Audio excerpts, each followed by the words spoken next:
Got the screens. This is Bill. You can drive now, Bill. Okay.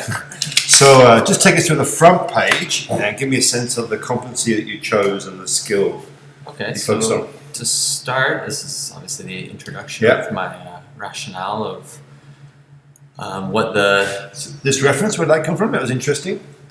Yeah, that was.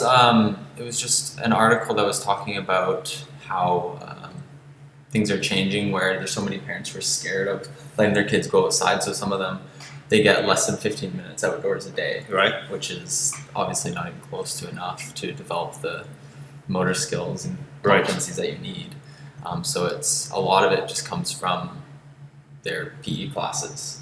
So So how did you come across that article? You chose that one. I mean, I used the UVic library. Okay. Just, all right. That's cool. I think I searched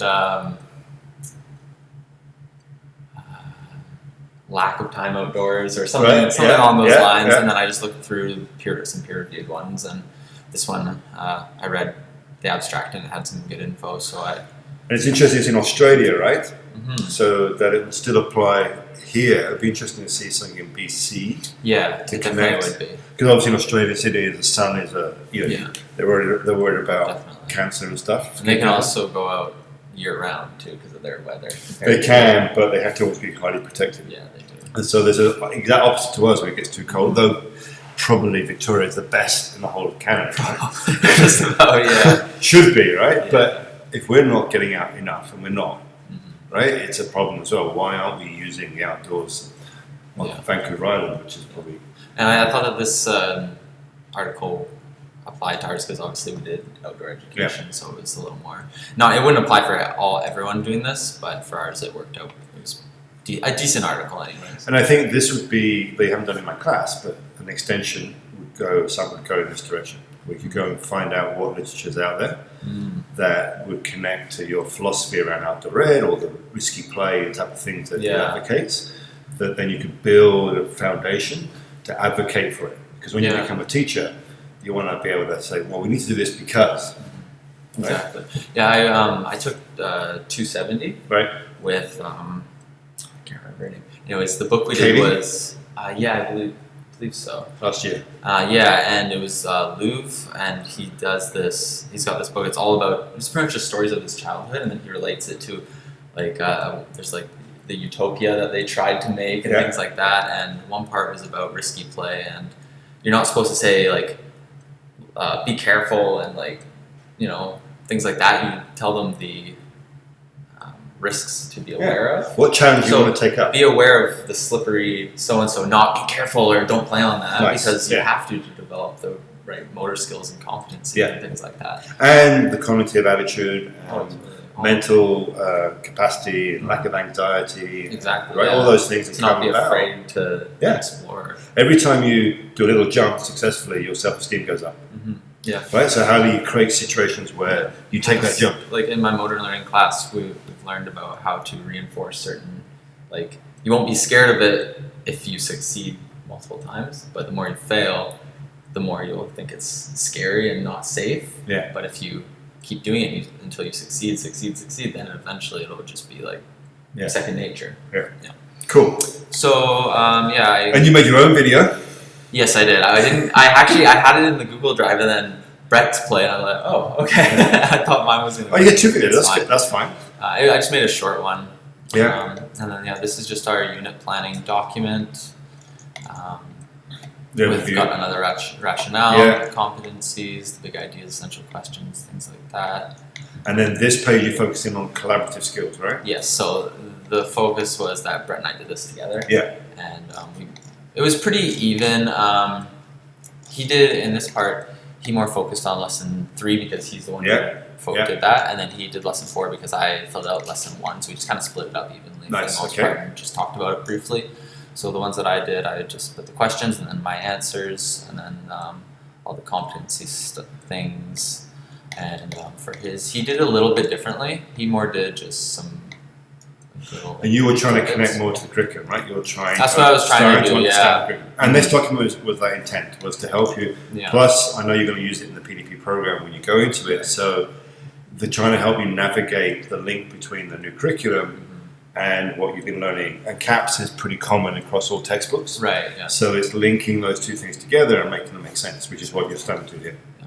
That was my intent in giving you that. Yeah, I liked this document a lot. I felt like it gave us a good outline. If I wasn't sure what to do, I would kind of reference this, and then it had all the questions, the big ideas, because we had filled this out earlier, right? Yeah. So we already had the big ideas, the central questions, all these things that we could reference, so we could.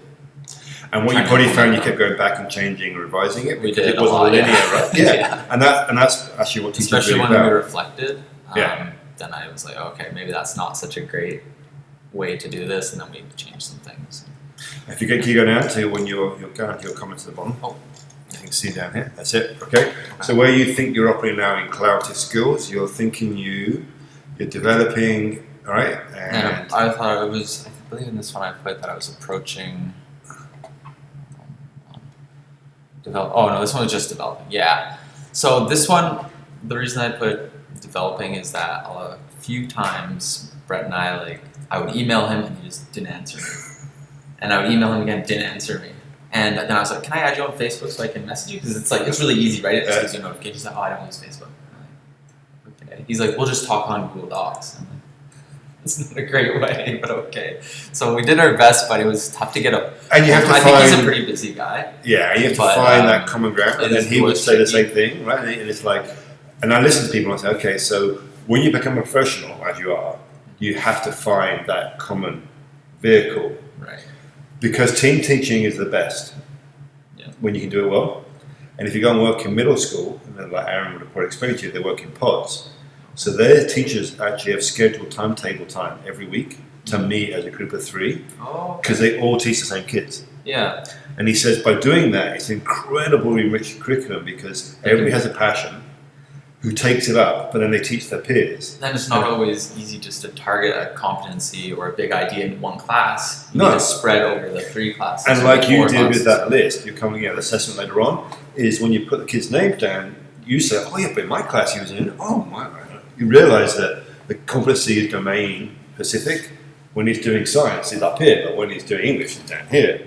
Same competency. So how do we get him understanding that he's developing his competency across all these domains? Not I hate English, therefore I do. Right? Exactly. And so teachers start to problematize not the kid, but the conditions under which they put the kid. So the kid then steps out of that. Yeah. Right? And in enhancing their ability to learn in all subjects, not just the one you're teaching. So and then learning as a whole, not just as a certain specific. And then you're helping the kid learn, not the kid learn math. Because what I was thinking about when I always wanted to do something with the youth or something like that, and I always thought, oh yeah, you just teach them and then you send them on their way. But it's not so much about what you're teaching. Sometimes it's just teaching in general, like learning versus what you're learning. So what you saw in yours, I saw in your 4 lessons, and it came out pretty much in both your videos, is you were teaching the kids how to work collaboratively together in different channels. Yeah. But probably at the beginning you weren't clear about articulating that because it was outdoor ed. And then as you went through it was a tricky one to do. You started to realize it's not a structured It's not a skill. Yeah. It's not like badminton or tennis. It's just like it's such a wide variety of things. Attitude about the outdoors, working together, appreciating each other's efforts, understanding how you contribute to the environment, how the environment affects you. All those things are all big ideas, really, that kids experience. And why I was so impressed with your kids is they never, I know a couple of them, like Brett was saying, but as a group, they never complained about the rain. No. They never complained about going out. They never complained. And they were running out from one act to the next. Yeah. When it was pouring rain, they came out the gym, they did like, oh God. I know, yeah. And it's like, so their attitude towards the rain was not a negative, which is huge for the rest of their life. Yeah. Well, that's what, we'll talk about it later, but the one where I took them outside and I wanted to get their ideas, that's kind of, so I was trying to see what their attitude, if they had changed. Because at first when we went into Mystic Vale, some of them were complaining a lot about the rain and that they were wet. And so when I took them out there, I wanted to get their, see if their opinions had changed a bit, and they totally had, which was really cool to see actually. Good. Okay, so anyways. And what I put down is club skills, so I'll make a few comments. I saw you hadn't completed when I looked at the weekend, so I just put a little pointer to myself. Okay. You're developing and you're identifying what you want to do next is finding, how to work with others. So you have to keep adapting, but the goal is you adapt to help kids learn, right? And so in effect, you're modeling what you want kids to do by working off each other. Yeah, one thing that with what I want to do better in the future, I noticed that when I was working with Brett, he would come up with these ideas, and I was like, I don't know how this applies to what we're doing, and so I was kind of like, oh, that's a little I don't know about that, but I was just something that I was just dismissing right away, but I wasn't really. I need to think more about fully understanding why he might have done that, rather than just saying no, let's do it my way. Because for me, he's more of an outside the box thinker, and I really often I look at the criteria and I do it. Cool. You know what I mean? And so we have very different learning styles. You can kind of tell with the way he does his work too. He doesn't follow he doesn't follow the criteria. He just puts what is on his mind. Oh, yeah, whereas a lot of the time, I try to keep it very. He does strict. it, and then I send him back to the criteria and say, "Okay, good, but now add this too." this is what he said, and this is what right." Yeah. So and that's where you look at your strengths of your peer and your own, and then you try to figure that out. He's very creative compared. I wouldn't say I'm not creative, but he's got some really cool ideas that I need to better, not just dismiss them. And well, it was interesting because I looked at Harry and Kieran, and they had the same opposite, and then they were realizing how they drew on each other's strengths. Yeah. So it's a very cool to be aware of, and then figure out collectively how to make that work. So you're not in this because you're always committed to what the kids are learning, right? And then that becomes your reference point. Then if you're both problem solving their learning, then you start to find it works better. Right. Because you're always about how do I improve the conditions for their learning. Great, next one. I like that self-reflection, that's good.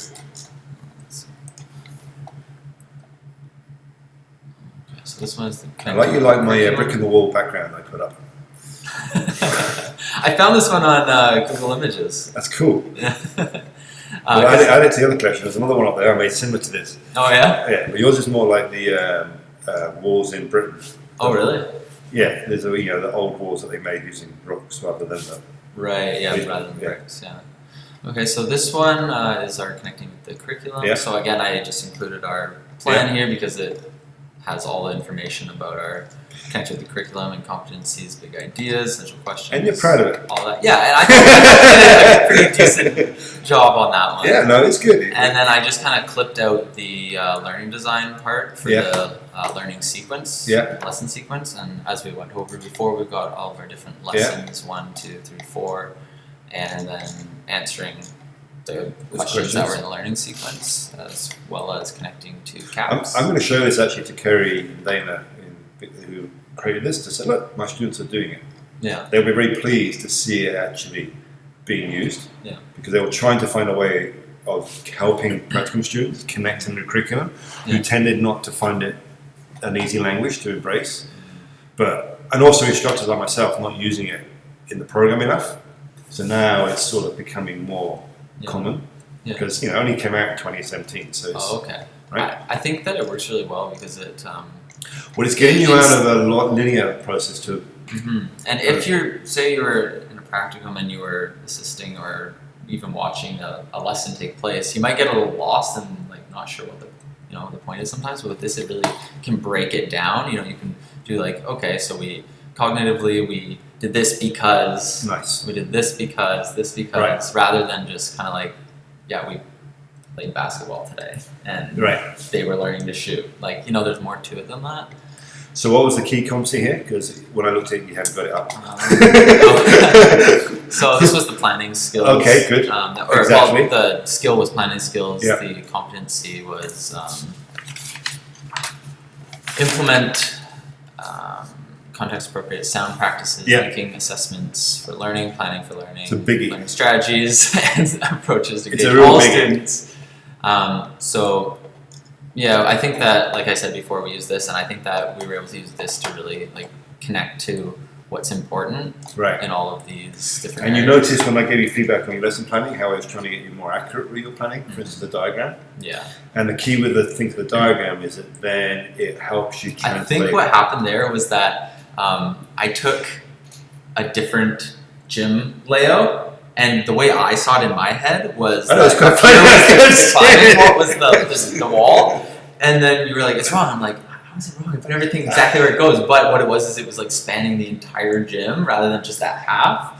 And so then, okay. But once I zoomed in, it made a little more sense. Yeah. I mean, just do it right. I mean, I was just like, get it right, because you may use those lines. You might use it, right? Because that's part of it is when you draw it, you have one idea. But then when you plan, you look at it and go, oh, I could use that, right? And then if you can use more of what exists, the context teaches less the teacher. And the more the context does it, the management, the flow and transition, then the kids actually take more autonomy, right? And that's part of using the environment. Yeah, I think when I do this again, or if I was to do this again, I would, instead of trying to fit my plan into that little box, I would just reference it to an appendix and make it a bigger one, because it was tough to cram it all in that little box. I should have just moved it down and said see below or something. Yeah, and what I refer to, because I've been doing the same thing, is depending on what I'm teaching, I might just use Google Slides and just draw everything. Yeah. And then not even take the images out, just have the text as my pointers. Yeah. But basically, my reference is this. Yeah. And then I was playing around with drawing it and then just using the notes underneath. Oh, yeah. So then you have a visual of the notes. Mm-hmm. Once you know how to plan and you know the components that should be in your plan, like all logistics and stuff, that can be your visual. Yeah. And I found that I was teaching in Singapore. I had like 100 people in a 6 badminton court gym. Oh, wow. And I planned using that. And I planned bloody well. Yeah. Because I made the environment.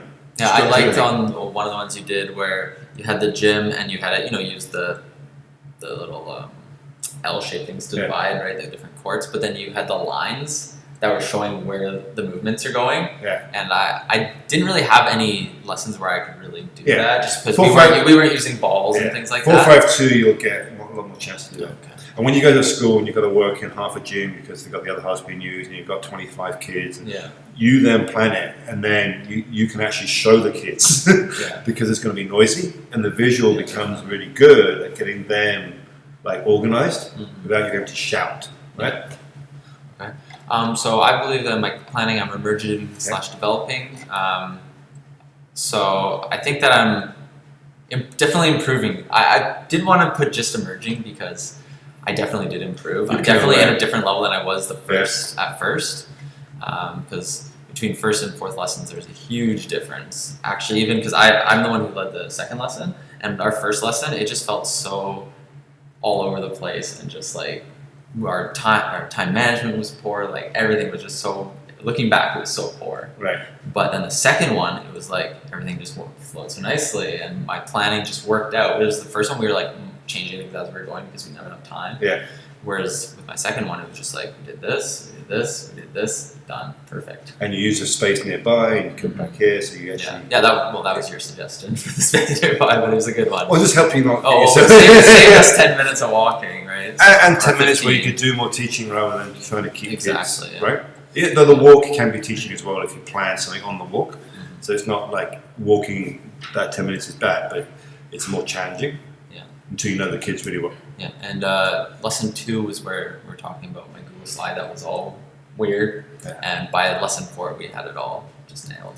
So I think you accurately captured your growth there. Yeah, and then for what to do better, I would want to use better, like I said before, not just have it all crammed in this little box. I would just do a full page with my visual aid. Yeah. That way it's just so much more clear. I think now you're at a stage, and if you go to your next page, you can even see that you've done this type of planning now. How do I want to make the planning document help me plan my lessons? Because you start to know how you need to plan. Mm-hmm. And that's what I've tried to give you is 2 tools. One that makes the visual easy to do, and one where you can co-share the learning outcomes and progressions. Right. And so that makes it easy for you to develop plans that communicate with 2 different teachers, but in ways that both can see and read it. Yeah. And the last thing about the improvements is the first people's principles. Nice. We didn't do a whole lot of it. I totally forgot about it on the second. Oops. My back. Keep talking here. So I definitely. Oh, that's it. Okay. That's the next page. Yeah. I implemented it in the 4th. So it took the entire semester for me to finally implement it, but I did it. But for outdoor the Blackfoot line tag, and I did the little acknowledgement. Yeah, the acknowledgement at the start, and then explained why we're doing this game and Yeah. how it applied to the First Peoples Nice. principles of Nice. them training for hunting, and the people who were revered in the groups or in the tribes were Yeah. the hunters and the people Yeah. who brought something to Gatherers, the, yeah. the gatherers, and it was used. The game was used to train like Nice. mobility, agility, and balance. So Great. they really Perfect. liked that. Yeah. And you've made a link to multiple parts of the new curriculum. Yeah, and then I asked them, "Have you guys?" Or I also worked on Not Saying Guys. I Nice. did a lot better by the fourth, Good, but good. it's a hard one because it's just so common. You know? And finding a As a more greeting. gender neutral term that means the same thing, like class. Yeah, Right? I was Finding- saying like, class, finding- and then we had them in pairs. So I was saying, "How are you two doing?" Good, things like that. Good. That's why, and I caught myself a couple times. I was like, "God, how are you two doing?" Nice.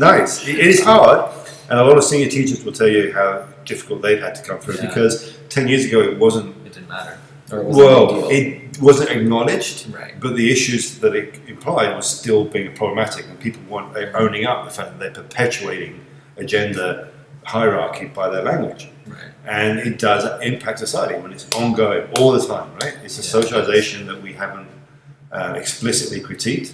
Now we change that, and it does change attitude of kids because they don't hear a reaffirming So I feel more. concept. I mean, even when I hear Yeah. Star Trek and it says boldly go when not man's I feel I can't hear. Why don't you say humankind? I mean, why is it mankind? I mean, what the That's frick, true, right? yeah. So you the language starts as you go through generations, and you look back, you go, God, how, Yeah. but you realise how you were socialised as a kid. Yeah, and even in a lot of languages where the masculine is considered so much more powerful and better, and if it's multiple people, That and then colour, right, and Yeah. race and all the things. And as All teachers, we of have to continuously, and Indigenous. I mean, yeah. the idea of Indian is now gone, but that was a dominant part of culture, right? Yeah. Don't be a lazy Indian. I mean, why the hell would we Yeah, have that as a no, language? that's- But that was perpetuated from a genocide, Mm. propaganda machine to get rid of indigenous thought process. But now we've reinscribed that back in.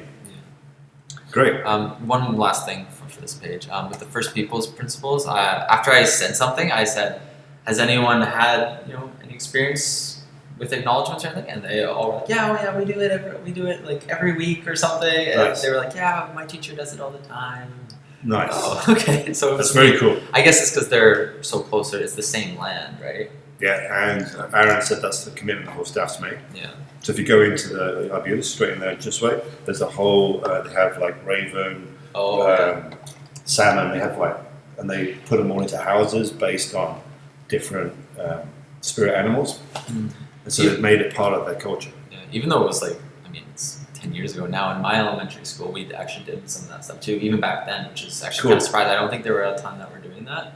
Our school was called the Peace Arch Ravens, and Right. it was an indigenous Nice. raven as our logo and everything. So it Cool. was, yeah, and at the start of the assemblies, they would have the indigenous kid, once a year they would do like the feather and all that, and for graduation they do the feather and things like that. I think that might be a BC requirement for that, but Well, now it Regardless. has become, BC Yeah. law, and if you go indigenous principles, so that you have to, as a teacher, Mhm. acknowledge this in your teaching. Yeah. It's not an option.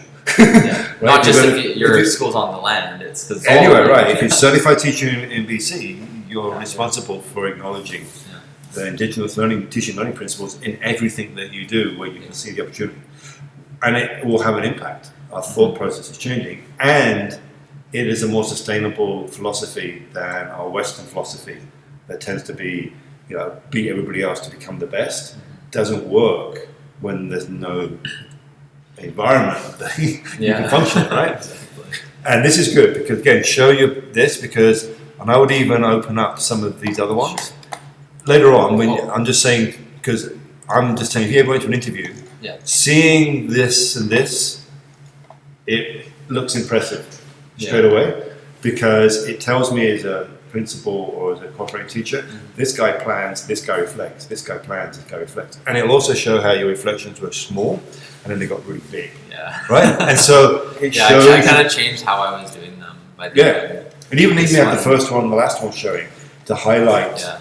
just how you described me, so that the visual presents. And then the other ones they can click to open. So I'd have that one open with the feedback, and the first one And Yeah, then you can what I speak did to was them. I just had these ones open at the start, just so that when you open, it's not just a blank Yeah. page. So you start there, and then you can, close these ones, move on I'm to the just next. saying, It's not too cluttered. play with it, right? And So it everyone comes in. ended up looking pretty nice and pretty organized. Yeah, it shows you are doing it, and then you can even at the top here just say, whatever you decide.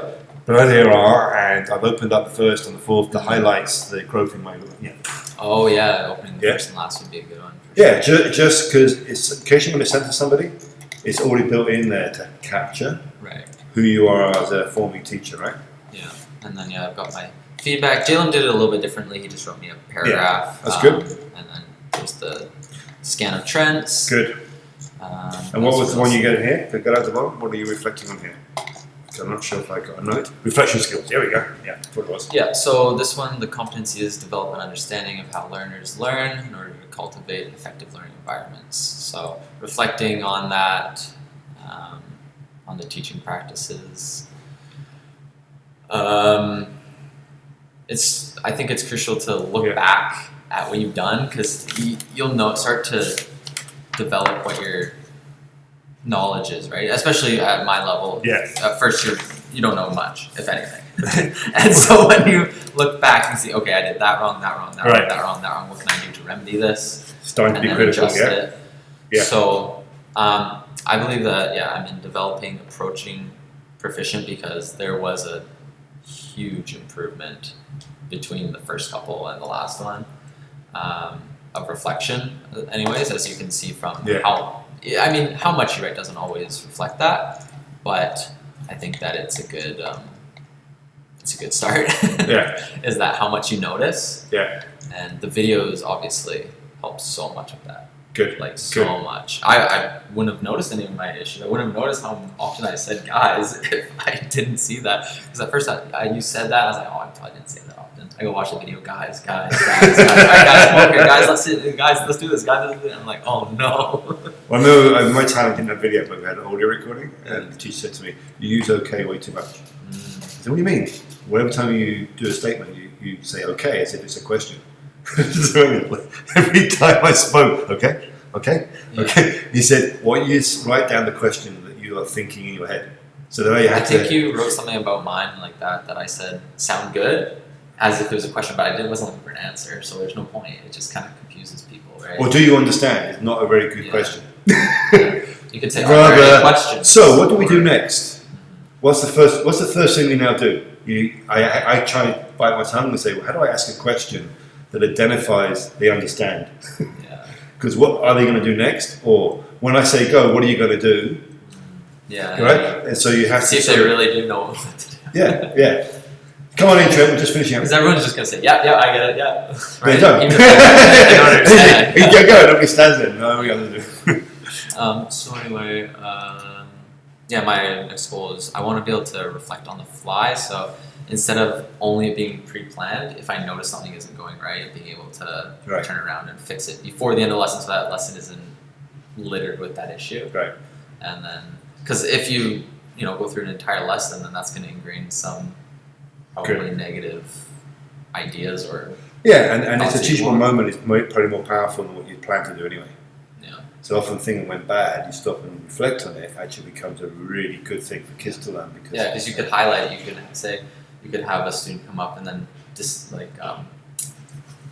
use them as a visual aid to show if something's been going wrong. You can bring it to the attention so that they're not getting wrong becomes right because it helps no one else do it because now you've learned from it, right? And so part of it is the teaching and learning is not predetermined. It's create conditions that are safe, but when things go off track, it actually becomes the point of the learning process because that's where most kids are at, right? Because you can't anticipate what they're going to do, but you can anticipate things that will happen, right? And then you use those. So the more your visual and other planning you're doing, is you're more able then to take this, work on it, and channel it into the direction, the big idea of what you're trying to achieve, rather than just following a set path, ignoring what kids actually do. Yeah, exactly. Right? And that's what reflection skills is about. And then in the moment, being able to shift it because it's more important what's happening. Because I think that I was pretty strong in looking back at the video and things like that, but my on the fly might have can use some work, which I think is Probably just as important sometimes. More practice and more planning, and they come together. And then teachable moments become actually your goal. I mean, my favourite thing ever to do is when I stop and show a demo of a kid doing something I want, but And then seeing everyone's it. like, oh. And I mean, that's what Dennis talks about when I actually went in and I was actively giving feedback. I said, Dennis, stop. I said, look, which kid's doing it well? And he went, I said, go, stop the class and show that kid. Okay. And he did it. And then everybody got better. Yeah, that's kind of like when you suggested to me to do the human knot in 2 groups and then combine them rather than just one big group. Yeah, it's the exact same thing. Yeah, little things like that, because the learning is them realizing, right, rather than them being able to do it. Because we too many, and then half the kids aren't getting it anyway. But less, every kid's getting it. Yeah. Okay. So for the assessment process, I've got my different. It's just a little overview of each of them. The formative and the summative. So the formative was kind of. So you linked it back to what you did in the unit. Yeah, in lesson 4 mostly. Yeah. So you did do your overview, right? Yeah. And then you have the you have to log into your account to get that one because it's in your UVic one. Did you have your overview one? You had your teacher assessment where you went through the kids' names. I'll stick that one as well. That's in one of my lesson plans. Okay, yeah, I can stick that up. You know what? You did an overview. And I had their names with their nicknames that we gave them at the start. Yeah, that would be really cool because you were identifying them back to your. And I remembered all those just off the No, but also the fact that you were identifying kids and were identifying what each kid was learning in relation to what you intended is a very good piece of evidence to put up. Okay. Yeah. I ended up having to upload all of these on my personal account because when I went to the preview and then I would copy the share link, it would, if it was multiple pages, it would only give me the first page and say other pages are unavailable. Yeah. So I had to upload them all on my own, and it was doing something weird where with this the URL has /file/d and then the code, and whereas when I did the UVic account it gave me /document, and then that's why it made them weird before where they were like all off. Yeah, the preview one is if you click preview it goes up and it shows, then you share. Yeah, and it would only show the first page until I switched it to my personal account, and then I did it and then it worked. So yeah. I don't know. If you stay in UVic, you have to be logged into UVic, and then if it's not entirely logged into you at home, it might say, okay, this is not UVic, unless you're on your Cisco thing, right? So that's why it's a little frustrating having to swap between the part is, but you have to realize the part is you're learning to do something in a playground where everything's protected. Yeah. And then when you know it's good, you can put in your personal account to make it public. If I logged out of my personal account, it probably would have all worked fine. Yeah. But then I've got my, I didn't want to. But what you're learning is that what kids have got in school is exactly that. They can't share it outside of their institution. But then once they know it's good, and you've taught them how to do it, you can give them a personal Gmail account, and then they can share it beyond the community. Yeah. So what you're doing with me is exactly what you do with kids in school. So you're learning how to not make a mistake, because if you make a mistake with digital privacy, that's your job. But we don't want to not be working with digital stuff because kids got to learn to do it. So what this creates is a very safe place where you can't screw up. But when it's good, share it into your personal account, then embed it. Then you can share it in populations that you know you can share that document with. But we have to learn how to use the digital stuff. And that's what I was talking about in my reflection. Is exactly that, the digital use of digital technology. So it improved a lot. Good. I noticed that for some reason, often I was locked out of things you post and things. And I'm pretty sure it's just because I was logged into my personal account as well. Yeah. Because you can be in 2 at once. And so it just messed things up a few times. But by the end, I started to figure it out and I got it. And, so one of the things I recommend to people is to have one browser that's your UVic one and one browser your personal, and then you don't get that crap. Sorry. But you can, the other one is if you go log into the private, you have a private thing, it works on the private one. Okay. That's the other trick. So if you click on the private and do it through that, then it doesn't conflict with the fact that your browser's logged into one. These are the 2 tricks that they've told me here. Yeah. But I just do the 2. Hopefully they change it so it's a little bit more seamless. They can't change anything because that's Google's security. So what you have to do is 2 browsers, 1 for 1, or use the private tab, and that will work. That's a pretty good option. Yeah. Okay, so I believe that they're developing nearing proficient. I mean, it's not just these things here. Like I made this. We didn't get to use it because our time management on fourth lesson was not great. And I can't see these. Should I log in real quick? Or No. you've seen them? Yeah, the I can look task at it. card. So it's the hanging one, and where it gives the 2 options, and then the foot stance one gives the 3 options. Yeah. So we use those, and then I think you watched my video as well. So I was starting to learn to use some digital. No, you do. You're trying to represent it and realizing how kids could benefit from using it. And one thing I really would have liked to do, so moving on to what I'd like to have done, is there's this website called Poll Everywhere. I don't know if you've seen it. Yeah. But basically, your students can just go to polleverywhere.com/ and then it'll just give a little code.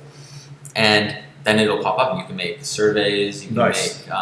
it's a bit like Google Forms, but in a... Kind of, but it's interactive. So you put it up on the projector, and then you can see it in real time, what they think. And there's one, the word maps or the word clouds where it like changes the words get bigger as they're used more, things like that. I used it for another class and it was awesome. Great. It worked so well. So and what it will gives you do? you all the information you can. Because I know Poll Everywhere. What you're going to do is check what will be the FIPA compliance for that. So FIPA is the information and privacy. So what you'd have to tell kids in order for them to agree to use it.